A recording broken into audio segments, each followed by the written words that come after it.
የምስራቅ እዝ አዛዡ መሐመድ ተሰማ በድንገት ከበባ ውስጥ ገብቶ እየደረሱልኝ ጩኸት ለበላይ አለቆቹ እያሰማ እንደሚገኝ ከስፍራው ያገኘነው መረጃ ያመለክታል። ሰሞኑን በደጋዳሞት ግንባር በቴዎድሮስ እዝ አርበኞች አከርካሪውን ተሰብሮ ከባድ ሰብአዊና ቁሳዊ ኪሳራ አስተናግዶ የወጣውን ጦሩን ለማደራጀትና ስነ ልቦናውን ለማደስ በሚል በበላይ አዛዦቹ ተልዕኮ ወደ ብር አዳማ አካባቢ ያቀናው ጀነራሉ ያላሰበው ነገር ገጥሞታል።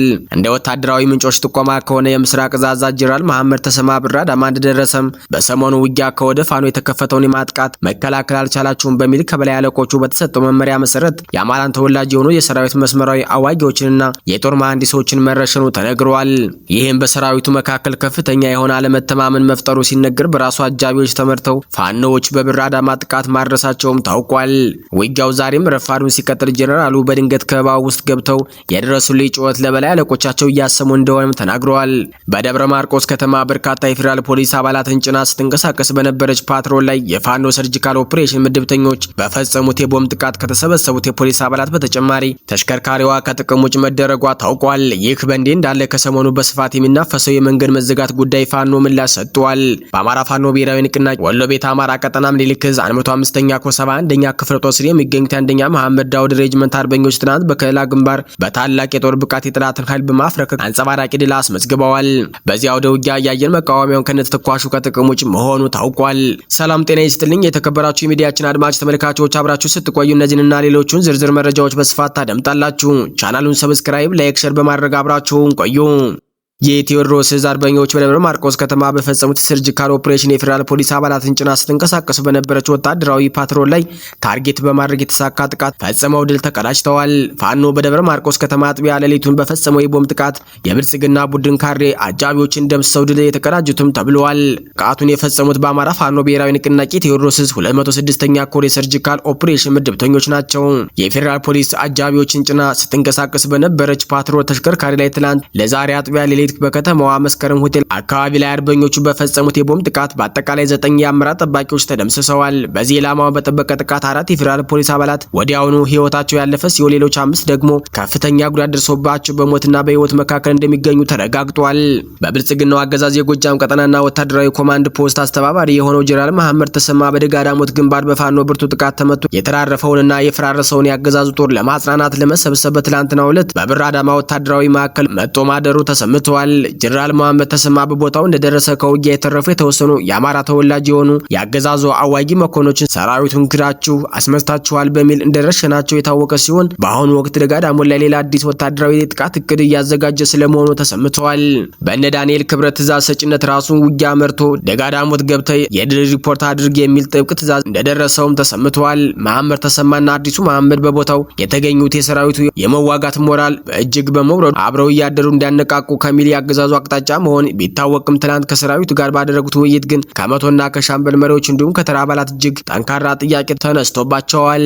የሰራዊቱ አባላት ለውጥ መጣ ከተባለበት ቀን ጀምሮ በየሀገሩ እየተንከራተቱ እርስ በርሳቸው የሚገዳደሉ እስከ መቼ እንደሆነ ስርዓቱን የተሟገቱ ሲሆን በሐሙስ ገበያ ውጊያ 302ኛ ኮር የውጊያ ድጋፍ አዛዡን ጨምሮ የክፍለ ጦርና የሬጅመንት አዛዡን መገደላቸውን እንዲሁም በርካታ ወታደሮች መሞታቸውንና መቁሰላቸውን ጓዶቻቸው ማለቃቸውን በመጥቀስ በዚህ ልክ እየጠፉ ምን እንዲያደርጉ እንደሚፈልግ በቁጭት ጠይቀዋል። ጀነራሉ በተለይ ከስፍራው እንደደረሱ የአማራ ተወላጅ የሰራዊት አባሎችን በመረሸናቸው ምክንያት በሰራዊቱ መካከል ከፍተኛ ሽብርና አለመተማመን የነገሰ ሲሆን ይህ ክፍተት ተከትሎ ፋኖ ጥቃት መሰንዘሩ ታውቋል። ይኸው ጥቃት አሁንም ተጠናክሮ መቀጠሉና ጀነራሉም ከበባ ውስጥ መግባታቸው ተነግረዋል። በሌላ በኩል በአማራ ፋኖ ብሔራዊ ንቅናቄ ወሎ ቤት አማራ ቀጠና ምኒልክ ዕዝ 105ኛ ኮር 71ኛ ክፍለ ጦር ስር የሚገኙት አንደኛ መሐመድ ዳውድ ሬጅመንት አርበኞች ትናንት በከለላ ግንባር በታላቅ የጦር ብቃት የጠላትን ኃይል በማፍረክረክ አንጸባራቂ ድል አስመዝግበዋል። በአየር መቃወሚያና በሌሎች የሜካናይዝድ መሳሪያዎች ታጅቦ መነሻውን ከጌምባ ያደረገው የጠላት ኃይል ንጹሃንን ለመጨፍጨፍ ሀብት ንብረት ለማውደም እና ወራ ለመፈጸም ወደ ሻፊና ባከት አካባቢዎች ለመንቀሳቀስ ሙከራ አድርጎ የነበረ ቢሆንም በአርበኞቹ ልዩ የውጊያ ጥበብ 2 እና 3 ቦታዎች ላይ ተቆርጦ አይቀጡ ቅጣት ተቀጥቷል። ትናንት አመሻሽ ድረስ በወሎ ቤት አማራ ቀጠና ከለላ ግንባር ሻፊና ባከት አካባቢዎች ላይ በተደረገው ተጋድሎ የፋኖ አስደማሚ የጸረ ማጥቃትና የመልሶ ማጥቃት ጥበብ ሲታይ በአንጻሩ የጠላት ብልጽግና ኃይሎች ከወደ ፋኖ የተወሰደባቸውን እርምጃ እርምጃ የሚመክቱበት ፋታ አጥተው ተሽመድምደው የዋሉበት አውደ ውጊያ ተካሂዷል። አርበኞቹ ጠላትን በሁለት አቅጣጫ ማለትም በሻፊና በባከት በኩል ቆርጠው ቀጠናውን በመቆለፍ ከባድ እርምጃ ወስደውበታል። በአካባቢው በተለይም ጎራዳ ተብሎ በሚጠራው ቦታ ጠላት በአየር መቃወሚያ መሳሪያ ታግዞ ከወደ ፋኖ የተከፈተበትን የጸረ ማጥቃት እርምጃ ለመቋቋም ሙከራ ቢያደርግም ነገር ግን ከጥቃቱ መክበድና ከአጥቂዎቹ ፍጥነት ጋር ተዳምሮ ጠላት ሙትና ቁስለኛውን አዝረክርኮ ለመሸሽ ተገዷል። በዚህ ተጋድሎ ሙትና ቁስለኛ ከተደረጉ የጠላት እግረኛ ወታደሮች በተጨማሪ የአየር መቃወሚያው አፈሙዝ በፋኖ ድሽቃ ተመቶ በሳት ሲጋይ የአየር መቃወሚያ ተኳሹና ረዳቶቹ ፋኖ ባካሄደው የድሽቃና የብሬን ስብጥር ተኩስ ተገለዋል። የ71ኛ አባናደው ክፍለ ጦር አርበኞች ከወሰዱት ከባድ የሆነ የጸረ ማጥቃትና የመልሶ ማጥቃት ስልትን ካንዳች አማራዊ ጀግነትና ወኔ ጋር ያዋሃደ እርምጃ አንጻር የጠላትን ከባባድ መሳሪያዎችና የሰው ኃይል ትርጉም ባጣበት በዚህ ተጋድሎ 23 የአገዛዙ ወታደሮች ተደምስሰዋል። በርካታ ልዩ ልዩ የጦር መሳሪያዎችና ሌሎች ወታደራዊ ቁሳቁሶች በፋኖ ቁጥጥር ስር ውለዋል። አርበኞቹ ከሚያደርጉት የመደበኛ ውጊያ በተጨማሪ የጠላት ኃይልን ስቦ ከመምታት ጀምሮ በከባባድ የጦር መሳሪያዎች ሽፋን ታግዞ በሚንቀሳቀሱ የጠላት ኃይል ላይ የጸረ ማጥቃት እርምጃ በመውሰድ እንዲሁም የቆረጣና የደፈጣ ጥቃት በመፈጸም የብልጽግናውን አገዛዝ አሽመድምደው በድል ጎዳና እየገሰገሱ ይገኛሉ ሲል የአማራ ፋኖ ብሔራዊ ንቅናቄ ወሎ ቤት አማራ ምኒልክ ህዝብ ግንኙነት መምሪያ አስታውቋል። አገዛዙ በአርበኛ ኢንጂነር ዘበነ በላይነህ ቤተሰቦች ላይ ስርዓትና ከባድ ድብደባ መፈጸሙ ተገለጸ። ሰኔ 22 ቀን 2018 ዓ.ም በሸዋ ጠቅላይ ግዛት ተጉለትና ቡልጋ አውራጃ ካንኮበር ወረዳ የአማራ ፋኖ ብሔራዊ ንቅናቄ ቅድና ስትራቴጂ መምሪያ ኃላፊ የሆኑት የአርበኛ ኢንጂነር ዘበነ በላይነህ ቤተሰቦች በአገዛዙ ታስረው መሰቃየት እየተፈጸመባቸው መሆኑ ተረጋግጧል። የፋኖ ወታደራዊ ክን መቋቋም ያቃተው የብልጽግና አገዛዝ ከዚህ ቀደም የጀግናውን አርበኛ ቤተሰቦች ንብረት ያወደመ ሲሆን አሁን ደግሞ ንጹሃንን እናቱንና መላው ቤተሰቡን በማሰር በማንገላታት ላይ ይገኛል። ይህ የስርዓትና የማንገላታት እርምጃ የአገዛዙ ተሸናፊነት የሚያሳይ እንጂ ትግሉ ላይ የሚያመጣው ምንም አይነት የውጤት ለውጥ እንደሌለ ይታወቃል። ጀግናው አርበኛ ኢንጂነር ዘበነ በላይነህ በአገዛዙ እየተፈጸመ ባለው በዚህ እኩይ ተግባር ምክንያት ይበልጥ የሚጠነክር እንጂ የሚዝል ክንድ እንደሌለውና ትግሉ ተጠናክሮ እንደሚቀጥል አስታውቋል።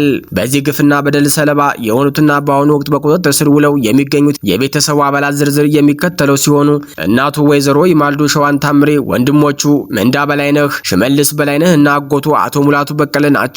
በአገዛዙ አማካኝነት በንጹሃን ዜጎችና በቤተሰብ አባላት ላይ በሸዋ ጠቅላይ ግዛት በተለያዩ አካባቢዎች የሚፈጸም ይህ አይነቱ ግፍና ማንገላታት በህዝብ ዘንድ ከፍተኛ ቁጣን ከመቀስቀስም በላይ የትግል ወኔን ይበልጥ እያጠናከረው እንደሚገኝ ከአካባቢው የተገኘ መረጃ ያመላክታል። በሌላ በኩል ሞት ለታወጀበት የአማራ ህዝብ ድምጽ ሆነሃል በሚል በግፍ ስር ላይ የሚገኘው የጋዜጠኛ ዳዊት በጋሻው ወላጅ አባት ማረፉ ተሰምቷል። አቶ በጋሻው ጥላውን ብቸኛ ልጃቸው ጋዜጠኛ ዳዊት በጋሻው ለመጠየቅ ከሸዋ ጠቅላይ ግዛት አዲስ አበባ ቂሊንጦ ሲመላለሱ ከርመዋል። የማረሚያ ቤት ፖሊሶች ግን ግልምጫና ቁጣ ችለው አንድ ልጃቸውን በደካማ አቅማቸው እየተመላለሱ ሲጠይቁ የከረሙት አቶ በጋሻው ጥላውን የልጃቸውን ከስር መፈታት በጉጉትና በተስፋ እንደጠበቁ በድንገት ባደረባቸው ህመም ህይወታቸው አልፏል። በግዞት እስር ላይ የሚገኘው ጋዜጠኛ ዳዊት በጋሻው ወላጅ አባቱን መሞት ቤተሰቦቹ ሀዘኑ እንዳረዱት ታውቋል። በተመሳሳይ ከጋዜጠኛ ዳዊት በጋሻው ጋር በአንድ መዝገብ የሽብር ክስ ተመስርቶበት በግፍ ስር ላይ የሚገኘው ጋዜጠኛ ጎበዜ ሲሳይ ወላጅ አባቱ አቶ ሲሳይ ዘገየ ከወራት በፊት ማረፋቸው የሚታወቅ ሲሆን ጋዜጠኛ ጎበዜም በዚያው በእስር ቤት እንዳለ የአባቱን ሞት ከተረዳ በኋላ በሀዘን ምክንያት ለህመም ተዳርጎ ቆይቷል። ይህ በእንዲህ እንዳለ በአማራ ማንነታቸው እንደ ወንጀል ተቆጥሮ በሽብር ወንጀል የተከሰሱ የፖለቲካና የህሊና እስረኞች ፍርድ ቤት ቀርበዋል።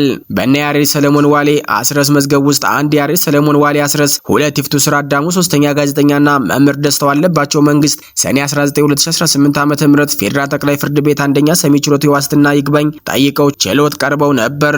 አንደኛ ተከሳሽ ክሱ ዋስትና የማያስከለክል በመሆኑ ክርክር አላደረገም።